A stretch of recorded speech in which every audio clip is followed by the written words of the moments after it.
जैसा कि हम जानते हैं, ये चार थर्मोडायनेमिकल रिलेशंस हैं।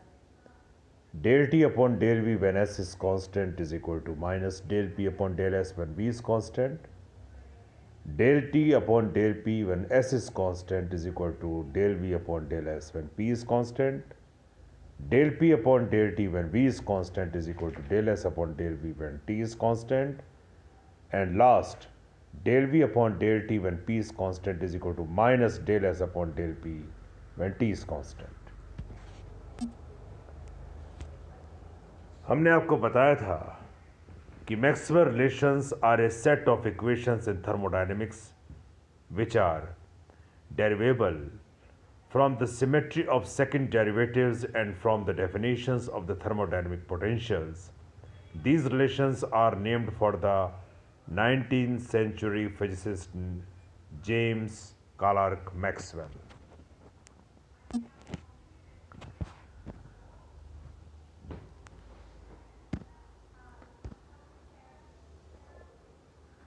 अब हम मैक्सवेल का सेकंड थर्मोडायनेमिकल रिलेशंस डिराइव करने जा रहे हैं।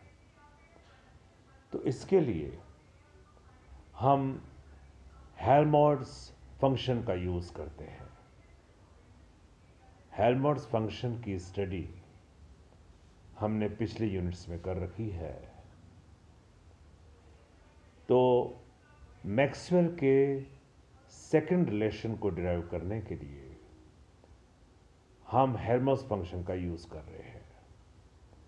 अब ये जो हेल्महोल्ट्ज़ फंक्शन है जिसका यूज़ हम यहाँ करने जा रहे हैं, this function is represented by f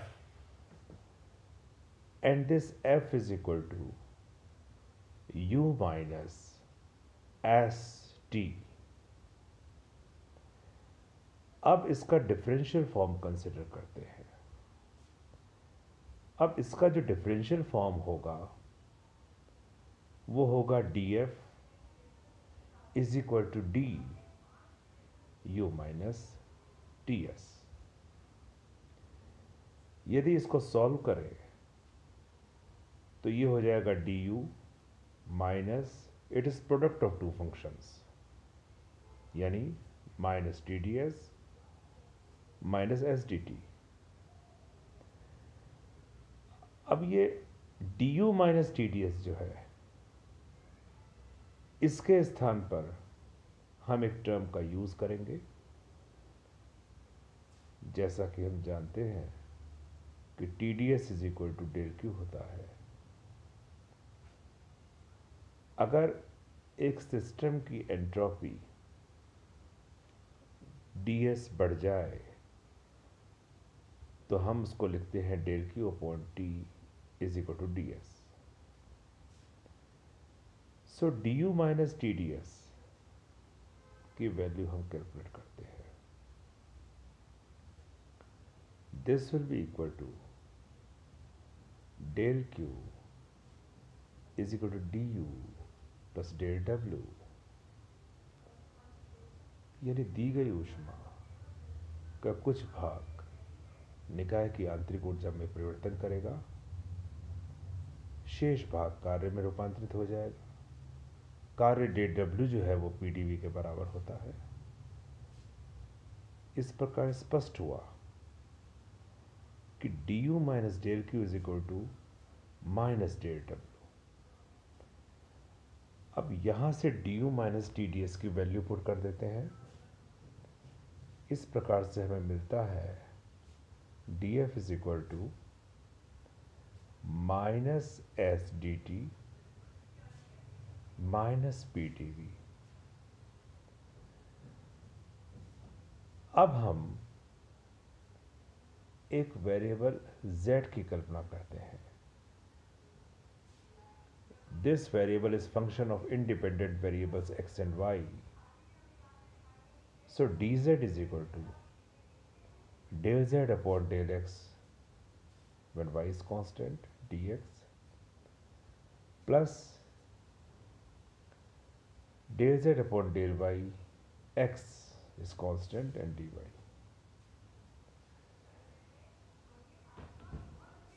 तो अब हम इस इक्वेशन का यूज करेंगे और इस इक्वेशन का यूज करते हुए मैक्सवेल के ऊष्मागतिकी का दूसरा नियम, दूसरा जो समीकरण है, उसको हम डिराइव करेंगे। यहां पर यह स्पष्ट है कि z is equal to F, यानी हम z के स्थान पर हेल्महोल्ट्ज फंक्शन f का यूज कर रहे हैं, x के स्थान पर t का यूज कर रहे हैं और यहां पर ये सारे सब्स्टिट्यूशन हम यूज करते हैं जो आपको स्क्रीन पर दिखाए जा रहे हैं। इन तमाम सब्स्टिट्यूशंस को इस इक्वेशन में पुट करने के पश्चात सॉल्व करने पर हम मैक्सवेल का जो दूसरा संबंध है उसे प्राप्त कर सकते हैं। तो अब इन सारी वैल्यूज को हम इस ऊपर वाली इक्वेशन में सब्स्टिट्यूट कर रहे हैं।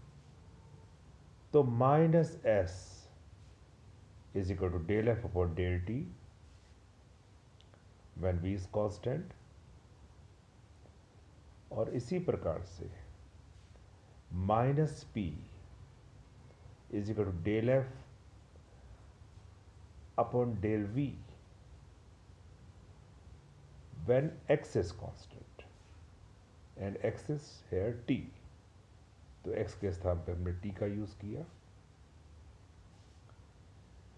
तो जो फर्स्ट हमें प्राप्त हुआ है उसको हम फर्स्ट a कह रहे हैं और दूसरे को फर्स्ट b कह रहे हैं। हम जानते हैं यदि कोई फंक्शन का सेकंड डेरिवेटिव मिक्स्ड फॉर्म में लिखा जाए तो उसका जो मिक्स्ड फॉर्म होगा वो आइडेंटिकल होगा। इस प्रकार यह स्पष्ट है कि del z upon del x when y is constant. अब इसका rate of change with respect to y निकालते हैं, del upon del y, that is del upon del y, del upon del z del x when y is constant का। इसी प्रकार से del z upon del y x का हम del upon del x calculate करते हैं। Naturally it will be equal to del two z upon del y del x, तो that will be del two z upon del x del y। तो इस प्रकार से हम देख सकते हैं कि इस पोर्शन का जो सिग्निफिकेंट पार्ट है उसे हमने पहले भी डिस्कस किया था। अब हम अगर ये माने कि हम सारी की सारी वैल्यूज यहां सब्स्टिट्यूट कर दें, जैसे कि y की जगह v पुट कर दें, x की जगह t पुट कर दें, z के स्थान पे f पुट कर दें, तो उस अवस्था में del upon del v del f upon del t और कांस्टेंट होगा यहां पर v is equal to del upon del F,